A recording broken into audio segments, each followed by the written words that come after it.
Salam, ini kesaksian ketika saya di channel ini.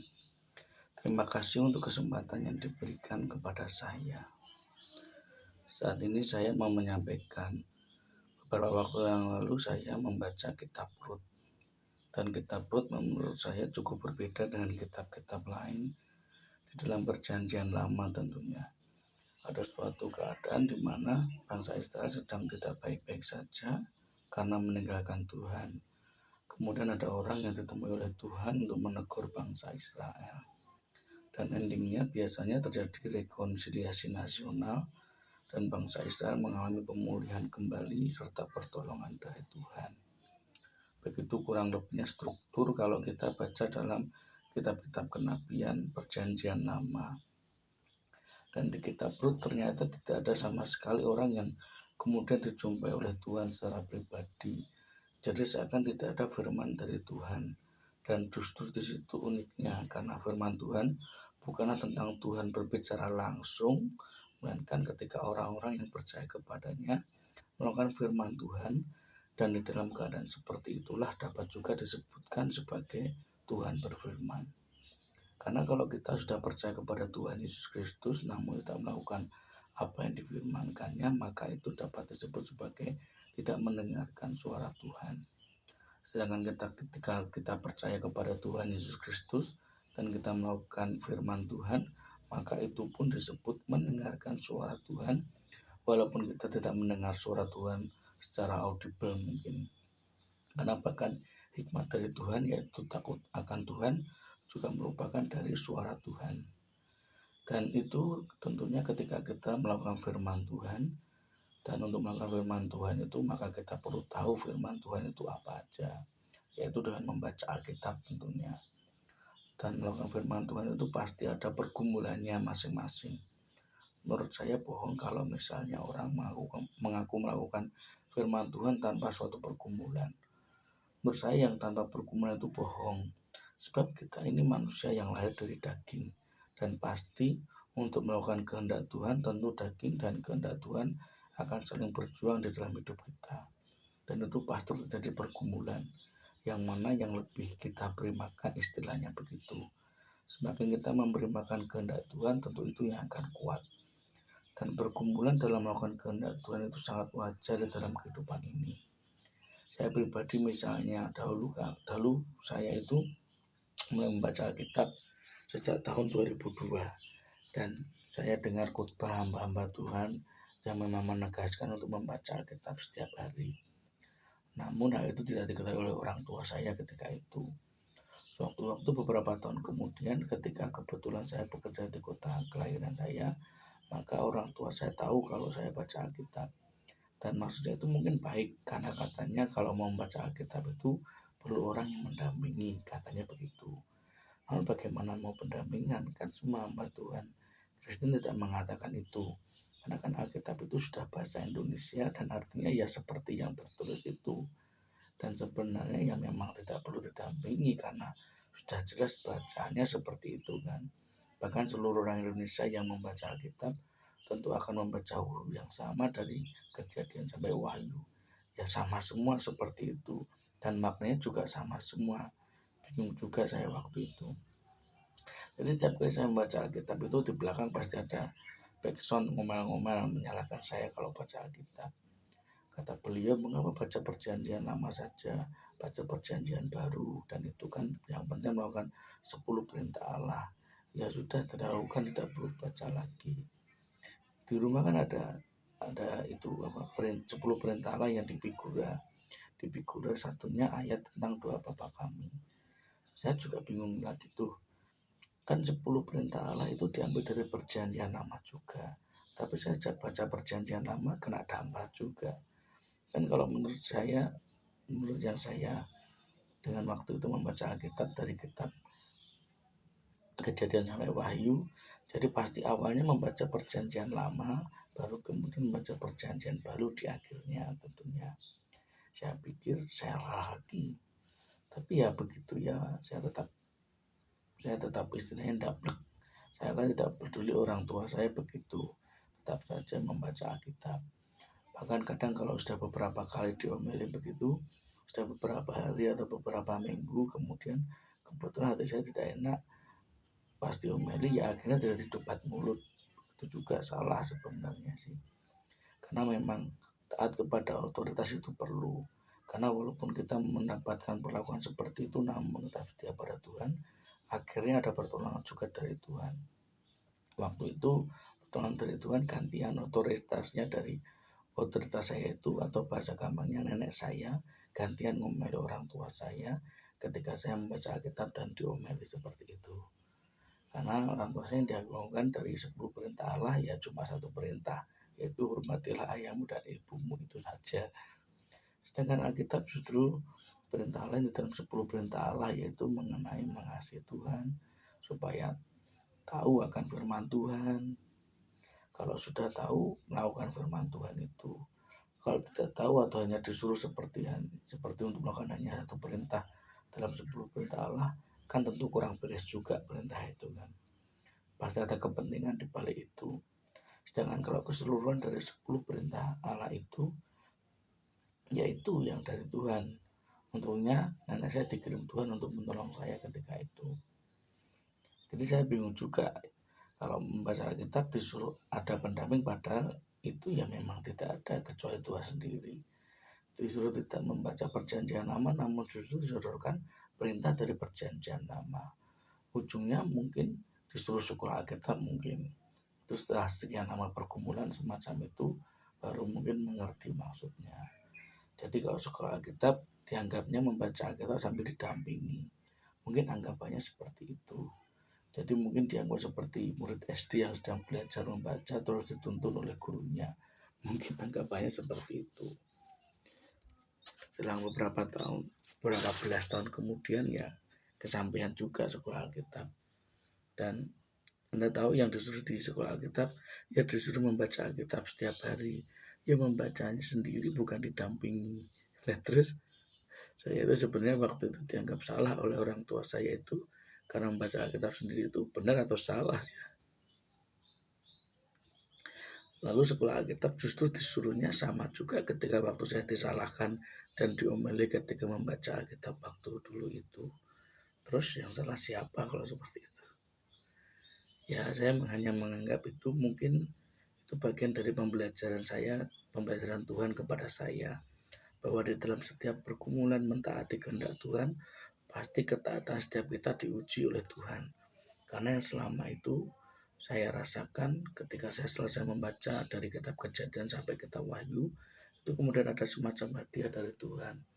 Entah ada hal-hal yang kemudian menyenangkan saya yang saya dapatkan, atau berbagai hal yang saya sendiri tidak mengira itu akan terjadi dalam hidup saya. Jadi seperti Tuhan itu memperhatikan ketika kita taat membaca Alkitab, itu akan ada semacam hadiah dari Tuhan.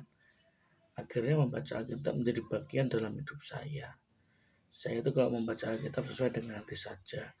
Jadi kadang tidak sesuai jumlahnya. Misalnya awal baca itu hari pertama itu baca satu pasal, hari kedua satu pasal lagi.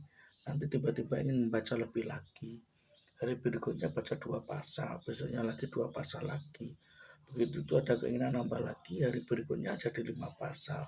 Berikutnya 5 pasal. Seminggu kemudian ingin nambah lagi jadinya 10 pasal. Begitu terus ya tergantung dari kekuatan yang dari hati ini. Namun kalau misalnya soal waktu tentu disempatkan waktunya kalau sudah seperti itu.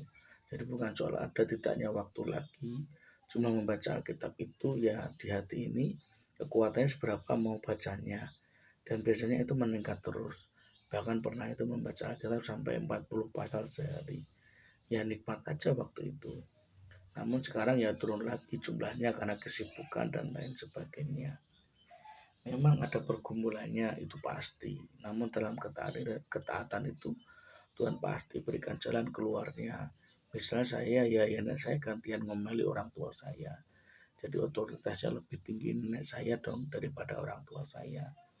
Ya semacam itulah ketika kita mau taat pada Tuhan. Di awal tadi saya singgung mengenai kitab Rut.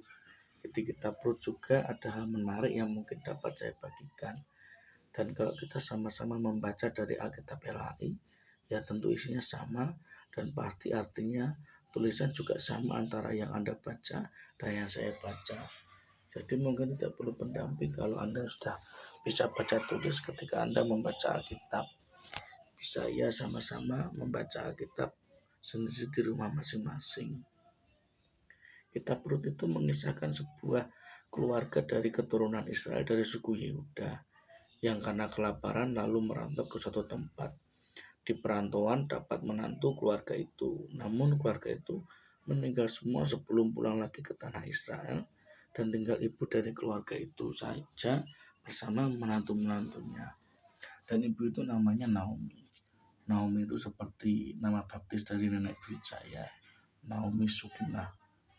Namun ini bukan soal Naomi Sukinah, saudara. Melainkan tentang ibu Naomi itu yang dari bangsa Israel, suku Yehuda.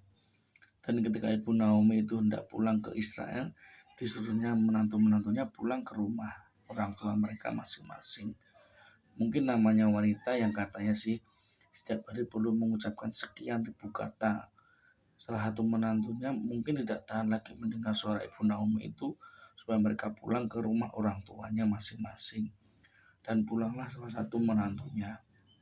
Tinggal satu menantu. Mungkin karena sudah terbiasa dengan omelan ibu Naomi itu, jadi salah satu menantunya tetap tinggal dan ikut pulang ke Israel. Ibu Naomi juga mungkin ada capeknya juga ngomelin menantunya itu. Sekian ribu kata per hari sudah tidak mempan. Alhasil ibu Naomi yang menyerah.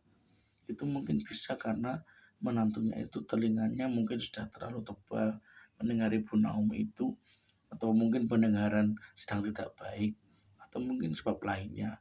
Kok ya betah diomeli terus menerus. Kalau saya sudah diomeli beberapa kali, begitu ya disuruh pergi ya pergi, saudara. Walaupun kemudian dicari lagi oleh orang yang menyuruh pergi itu, saudara.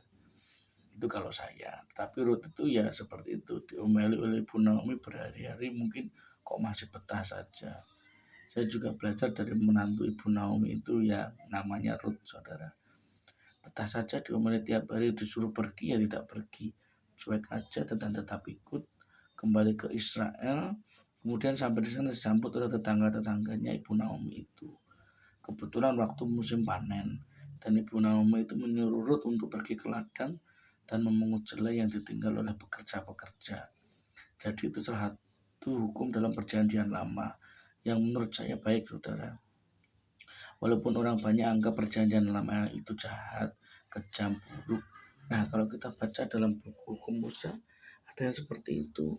Yaitu kalau orang punya ladang dan sedang menuai, ketika menuai itu dari satu pohon ke pohon lain, yang pohon sebelumnya itu kelupaan atau kelewat satu pohon, yaitu yang sudah lewat tidak boleh diapa-apain oleh yang punya.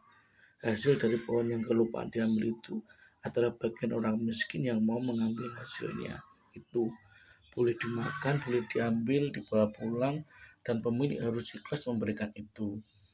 Kalau itu hal itu dikatakan jahat, kejam, buruk, saya pribadi kurang setuju. Karena banyak hal dalam perjanjian lama itu yang penuh kasih, bahkan seringkali melebihi dari perjanjian baru. Bayangkan kalau kisah Rut terjadi sekarang di zaman perjanjian baru. Yang disuruh Naomi itu mungkin bukan menuai di belakang orang yang sedang menuai, namun mungkin disuruh ngitung untu, alas ngitung gigi. Bahasa Jawa itu kadang bisa menjelaskan hal yang panjang lebar dengan sederhana atau bahkan berupa perumpamaan. Misalnya ngitung untu itu artinya istilahnya menggosip. Kalau menggosip kan orang bisa menghitung gigi dari orang-orang yang sedang ngomong itu. Karena justru ngitung itu seringkali melanggar hukum Tuhan dalam 10 perintah Allah, yaitu jangan bersaksi dusta. Ada beberapa banyak kasus pergosipan yang kemudian berujung cekcok antar tetangga karena tidak saling terima, terus terjadi adu mulut berkepanjangan. Saya bukan orang yang menghindari kumpul-kumpul seperti itu, bukan. Hanya menghindari kumpul-kumpul yang tidak berfaedah seperti menggosip itu. Itu saya dulu waktu awal-awal menikah dengan saya, ketika kumpul-kumpul begitu pulang saya tanya, sudah dapat gigi berapa? Apa jawabannya? Wis untuk biro. Kalau kumpul-kumpul lalu menghasilkan yang produktif, ya saya tidak masalah. Kalau ujungnya ngerasani bersaksi dusta menjadi cekcok, itu yang saya tidak suka. Memang wanita harus mengucapkan sekian ribu kata per hari. Saya menyadari itu. Karena ada banyak kegiatan produktif apalagi zaman sekarang. Bisa ngobrol sambil menanam bunga. Kalau jadi bagus bisa dijual mungkin. Atau kegiatan lainnya bikin video afiliasi jualan misalnya. Nah itu saya itu pernah iseng-iseng buat video afiliasi jualan. Itu sudah lama. Terus saya kaget karena tiba-tiba saldo saya nambah. Ternyata ada yang beli produk itu lewat video saya. Kan lumayan buatnya satu kali bisa penghasilan seterusnya kalau ada yang beli lewat video kita. Apalagi kalau buat videonya banyak.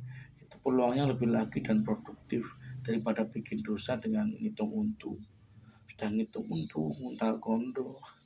Nguntal kondo itu istilahnya menelan mentah-mentah cerita atau kisah orang lain. Lalu ketika diceritakan lagi ditambahi lombok, berambang, bawang, merica, tambah pedes, beri jahe, ceritanya membuat orang lain menyala dalam kemarahan. Kalau sudah ada yang ribut, diam semuanya dan saling lempar tanggung jawab. Itu yang omong, dia yang omong, bukan saya. Lempar-lemparan, bubrah, tidak produktif. Ya boleh menyalurkan kewajiban mengucapkan sekian ribu kata per hari boleh. Asalkan yang baik juga dan kalau bisa yang produktif. Jadi Ruth itu mengambil hasil-hasil panen yang jatuh atau yang masih tersisa di pohon yang kelewat. Bahkan pemiliknya mengatakan kepada para pekerja itu dengan sengaja menjatuhkan hasil panennya untuk si Ruth itu. Itulah kearifan dari hukum Tuhan. Setidaknya sedikit membuka pikiran bahwa dalam perjanjian lama tidak melulu hal yang kurang baik yang dikisahkan. Ada juga yang semacam itu. Bahkan kalau misalnya panen selesai dan dikarungi untuk dibawa ke lumbung, kalau ketika membaca itu kalau ketika membawa itu ketinggalan satu karung, tidak boleh diambil oleh pemiliknya, saudara. Yaitu bagian orang-orang miskin dikasih gratis.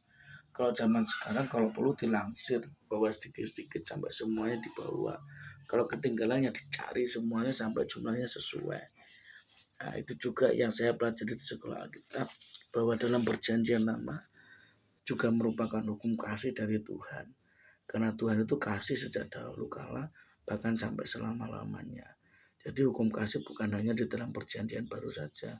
Justru dari perjanjian lama dimulai hukum kasih itu. Nah justru saya salah dong. Saya salah dong sudah menyalahkan diri saya bahwa saya disalahkan ketika membaca Alkitab dari perjanjian lama. Dan saya pikir bahwa untung saja saya itu ndablek orangnya, keras kepala. Coba kalau saya ikuti hanya baca perjanjian baru saja. Kan saya tidak tahu ada kisah semacam itu yang penerapannya justru lebih baik ketika orang menafsirkan perjanjian baru.